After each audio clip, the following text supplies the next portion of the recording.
Verity Trott's article talks about networked feminism, specifically zoning in on the Me Too movement, a campaign against misconduct, abuse, and sexual violence. The problem was participating in feminist activism and speaking out against perpetrators can be accompanied with an increase in online abuse and how feminist movements have often been unwelcoming to trans folk, particularly trans women and women of color. Scholars argue there is an ongoing failure in recognizing the role of women of color in movements such as Me Too, as the phrase itself was traced back to African American activist Tarana Burke in 2006, but the hashtag spread virally after American actress Alyssa Milano used it in 2017. Oren Soffer's article talks about how algorithms are in some ways fulfilling the role previously held by opinion leaders in the original two-step flow theory.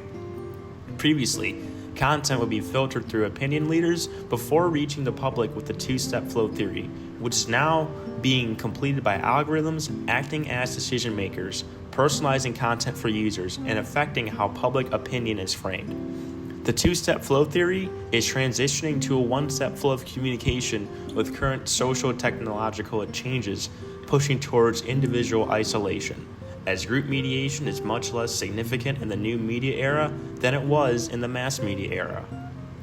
Episode 4 of Who Killed Amber starts off with the Cameron Herron case, a teen who killed 2 people while street racing.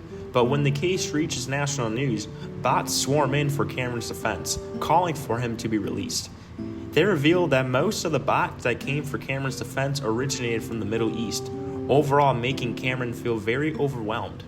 When looking at the pro-Johnny Depp bots, they see that these bots have deleted hundreds of Arabic tweets praising the Saudi government and controversial ruler Mohammed bin Salman. Now, to start off, we look at Verity Trott's article and how it highlights that participating in feminist activism and speaking out against perpetrators can be accompanied with an increase in online abuse, which is exactly what happened to Amber Heard.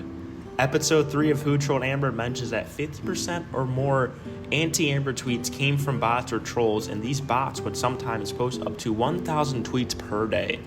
When experiencing a large amount of harassment, it can be draining and exhausting, feeling like the entire world is against you, which is another point Trott mentions, the emotional and psychological cost of engaging with online feminist campaigns. Episode 4 of Who Trolled Amber relates to this, involving the Cameron Herron case and the amount of support he got from bots and trolls, calling for him to be released. Cameron said he felt very overwhelmed from the amount of support he got.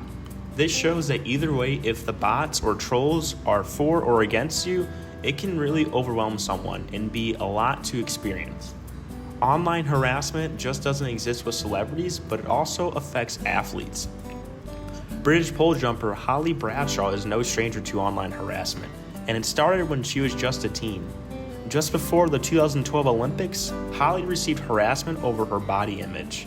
Because of this, Holly would skip meals, cut portion sizes, and even switch uniforms to cover up her stomach. Holly said, in quote, "I'm athletic now, but I'm so damaged from that, there's no way I would ever feel comfortable to have my stomach out on TV." A study conducted revealed that during the 2020 Tokyo Olympics, female athletes received 87% of all identified abuse. With many ideas, a key reason will be because of algorithms. In Oren Soffer's article, we acknowledge that we depend on algorithms in our everyday lives.